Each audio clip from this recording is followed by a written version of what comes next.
Aw yeah, Season 2. We're finally here. This season kicks off with the most memorable and popular two-part episode of the entire series, the introduction of Discord. Applejack seems to be growing corn for some reason. We already know she isn't exclusively an apple farmer, but it does raise questions of whether there isn't another pony with a corn cutie mark out there. I've often thought it would be interesting if multiple ponies have the same mark and have to compete, or the idea that if there's a role not filled by a pony in town, some other pony has to take up the mantle. Applejack seems some of that clever wordplay the writers like to employ that probably soars over a lot of heads, like bring those high-strung storm clouds down to earth. So the first scene post-opening song is sort of like a miniature episode that predicts and foreshadows the message of the whole two-parter. The 6 ponies work together to solve a problem, and Twilight even tells Spike a moral lesson about how ponies should never give up, because together there's nothing they can't do. This, of course, the fact that Twilight will be of this by what if all the statues in Celestia's garden are ponies turned to stone? Applejack apparently radioed in her friends to help with troubles on the farm. Discord, of course, is a blast to behold with all of his visual gags. Among my favorites are when he innocuously creates physical representations of the dialogue. For instance, after the phrase, "big deal," he suddenly grows much taller. The episodes are sprinkled with bits, describes the element of magic as the most powerful and elusive, goes towards the theory I heard recently that maybe a holder of the element of magic only comes around every so many years, and Celestia's school for gifted unicorns was built on the principle of finding one. Oh. Can I talk now? Okay, so anyways, Discord's hedge maze gambit is an interesting bit of narrative trickery, played both on the expectations of the viewer and the ponies themselves. It might be obvious to us that the elements were never going to be in the hedge maze, but less obvious is that there's no real method to what Discord is doing either. The whole setup is chaos, as evidenced by his turning of Fluttershy. There was never a real method to his madness.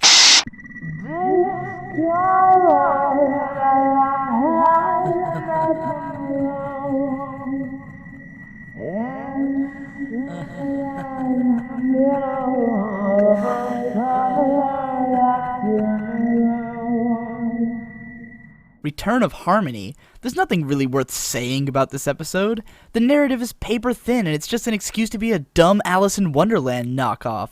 Why are we talking about this anyways? My Little Pony is a kids show. It's not like there's any depth to it in the first place. Analysis is supposed to be an objective study of a work's quality, not some postmodern bullshit based on the opinions of some unemployed loser. Fuck this fandom, I quit. Digibrony, snap out of it! Oh, this asshole. Quit fapping to horse porn, faggot. What the fuck are you talking about? I'm talking about how this show can only be enjoyed by perverted, neck-bearded man-children! Alright, Digi, then what's up with all these videos you made? Have a look! Videos? What are you? Why? Maybe because I thoroughly enjoyed Magical Mystery Cure. I have no problems with the concept or the execution, and in fact, I am enamored with both of those things. A character's maybe it's because I relate persona to Twilight as someone who's just recently found my wings, so to speak. I know exactly what it's like. I mean, seriously, these aren't just fun. These are classic jokes to me. We're talking about my favorite episode of my favorite show. Designed by TLDR, I'm a fucking Alicorn princess. Of course! I remember now! My Little Pony is the shiznit! Admit it, Dipcord. Alright, friendship is magic.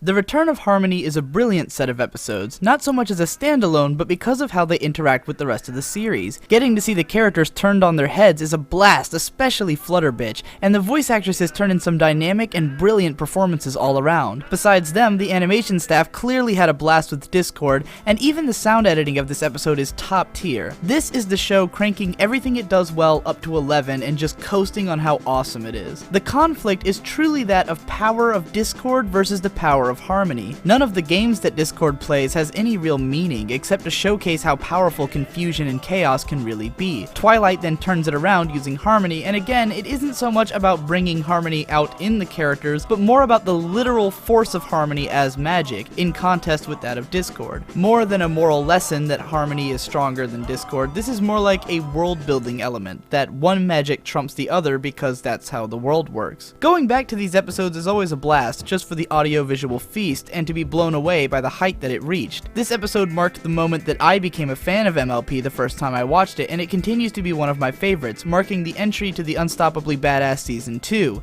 which I will be covering in episodic format from front to back, so be sure to subscribe to see more videos. And if you want to keep up with all of my ridiculous antics on a regular basis, check out the links to my Twitter and Tumblr page in the description. Thanks to Brony Curious for appearing in this episode, Tarby for giving me permission to use his music for whatever purpose I may choose, Odyssey Eurobeat for creating the OG of all Discord music, and Les Soldat Pony for this amazing ending song.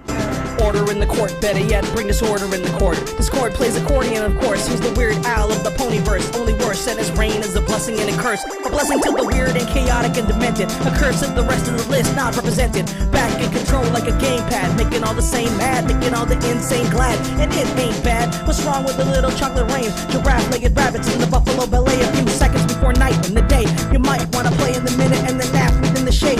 Chaos is the way of the world, and order is the way that it settles with all his unfurled. Chaos is the sand and the pearl. Chaos is the way that the oyster makes all of the colors swirl. Who'd ever wanna take that away? It's like living in eternal night, never calling on the day. But wait, you consider her a bad guy. Trust this draconic and put order on the